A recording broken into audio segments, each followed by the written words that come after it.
क्या जोधाबाई सच में थी? क्या मुगलों और राजपूतों की एकता की यह कहानी इतिहास का सच है या फिर एक सुनियोजित षड्यंत्र?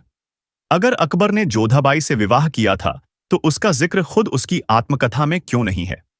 तो फिर यह जोधा अकबर की प्रेम कहानी कहां से आई? अगर जोधाबाई का अस्तित्व ही नहीं था, तो फिर अकबर की हिंदू पत्नी कौन थी?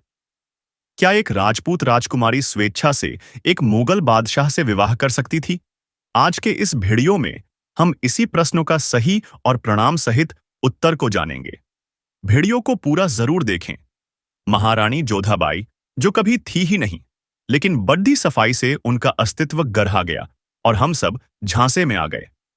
जब भी कोई हिंदू राजपूत किसी मुगल की गद्दारी की बात करता है, तो कुछ मुगल प्रेमियों द्वारा उसे जोधाबाई का नाम लेकर चुप कराने की कोशिश की जाती है। बताया जाता है कि कैसे जोधा ने अकबर की अधीनता स्वीकार की या उससे विवाह किया। परंतु अकबरकालीन किसी भी इतिहासकार ने जोधा और अकबर की प्रेम कहानी का कोई वर्णन नहीं किया है। उन सभी इतिहासकारों ने अकबर की सिर्फ 5 बेगम बताई है। 1 सलीमा सुल्तान, 2 मरियम उद जमानी, 3 रजिया बेगम, 4 कासिम बानू बेगम, 5 बीबी दौलत। शाद अकबर ने खुद अपनी आत्मकथा अकबरनामा में भी किसी हिंदू रानी से विवाह का कोई जिक्र नहीं किया। परंतु हिंदू राजपूतों को नीचा दिखाने के षड्यंत्र के तहत बाद में कुछ इतिहासकारों ने अकबर की मृत्यु के करीब 300 साल बाद 18वीं सदी में मरियम उद जमानी को जोधाबाई बताकर एक झूठी अफवाह फैलाई और इसी अफवाह के आधार पर अकबर और जोधा की प्रेम कहानी के झूठे किस्से शुरू किए गए, जबकि खुद अकबरनामा और जहांगीरनामा के अनुसार ऐसा कुछ नहीं था। 18वीं सदी में मरियम को हरखाबाई का नाम देकर हिंदू बताकर उसके मानसिंह की बेटी होने का झूठा पहचान शुरू किया गया। फिर 18वीं सदी के अंत में एक ब्रिटिश लेखक जेम्स टॉड ने अपनी किताब analysis and antiques of Rajasthan में मरियम से हरखाबाई बनी इसी रानी को जोधाबाई बताना शुरू कर दिया। और इस तरह ये झूठ आगे जाकर इतना प्रबल हो गया कि आज यही भारत में जन जन की जुबान पर यह झूठ सत्य की तरह आ चुका है और इसी झूठ का सहारा लेकर राजपूतों को नीचा दिखाने की कोशिश की जाती है। जब भी मैं जोधाबाई और अकबर के विवाह प्रसंग को सुनता या देखता हूं, तो मन में कुछ अनुत्तरित सवाल कौंधने लगते हैं। आन बाण और शान के लिए मर मिटने वाले, शूरवीरता के लिए पूरे विश्व में प्रसिद्ध भारतीय क्षत्रिय अपनी अस्मिता से क्या कभी इस तरह का समझौता कर सकते हैं? हजारों की संख्या में एक साथ अग्निकुंड में जौहर करने वाली क्षत्राणियों में से कोई स्वेच्छा से किसी मुगल से विवाह कर सकती है? जोधा और अकबर की प्रेम कहानी पर केंद्रित अनेक फिल्में और टीवी धारावाहिक मेरे मन की टीस को और ज्यादा बढ़ा देते हैं। अब जब यह पीड़ा असहनीय हो गई, तो एक दिन इस प्रसंग में इतिहास जानने की जिज्ञासा हुई, तो पास के पुस्तकालय से अकबर के दरबारी अबुल फजल द्वारा लिखित अकबरनामा निकालकर पढ़ने के लिए ले आया। उत्सुकतावश उसे एक ही बैठक में पूरा पढ़ डाला। पूरी किताब पढ़ने के बाद घोर आश्चर्य तब हुआ जब पूरी पुस्तक में जोधाबाई का कहीं कोई उल्लेख ही नहीं मिला। मेरी आश्चर्य मिश्रित जिज्ञासा को भांपते हुए मेरे मित्र ने एक अन्य ऐतिहासिक पुस्तक तुजुक-ए-जहांगीरी, जो जहांगीर की आत्मकथा है, उसे दिया। इसमें भी आश्चर्यजनक रूप से जहांगीर ने अपनी मां जोधाबाई का एक भी बार जिक्र नहीं किया। हाँ, कुछ स्थानों पर हीर कुंवर और हरकाबाई का जिक्र जरूर था। अब जोधाबाई के बारे में सभी ऐतिहासिक दावे झूठे समझ आ रहे थे। कुछ और पुस्तकों और इंटरनेट पर उपलब्ध जानकारी के पश्चात हकीकत सामने आई कि जोधाबाई का पूरे इतिहास में कहीं कोई जिक्र या नाम नहीं है। इस खोजबीन में एक नई बात सामने आई जो बहुत चौंकाने वाली है।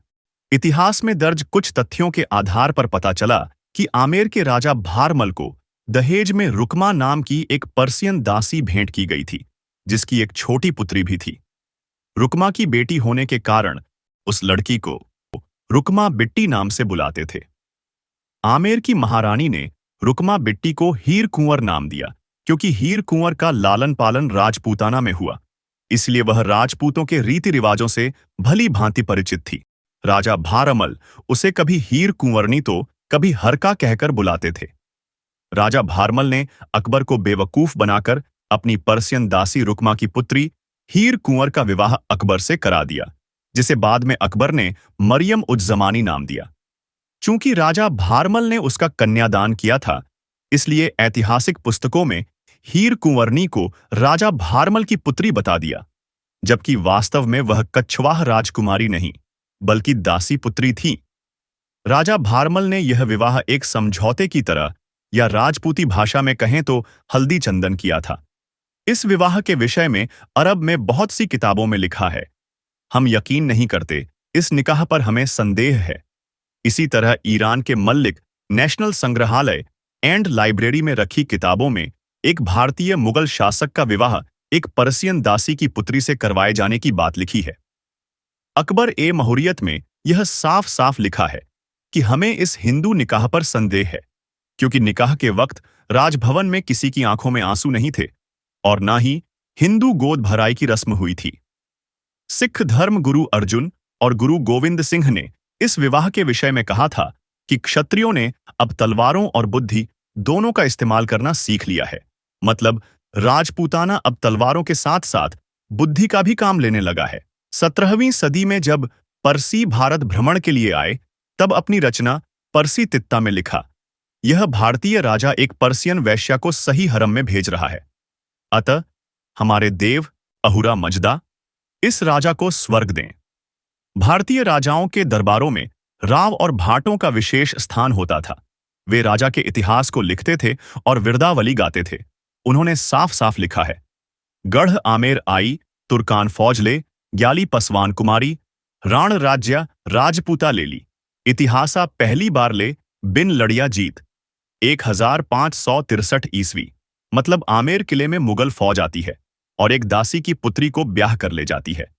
हे रण के लिए पैदा हुए राजपूतों, तुमने इतिहास में ले ली बिना लड़े पहली जीत 1563 ईस्वी। ये ऐसे कुछ तथ्य हैं जिनसे एक बात समझ आती है कि किसी ने जानबूझकर गौरवशाली क्षत्रिय समाज को नीचा दिखाने के उद्देश्य से ऐतिहासिक तथ्यों से छेड़छाड़ की, और यह कुप्रयास अभी भी जारी है।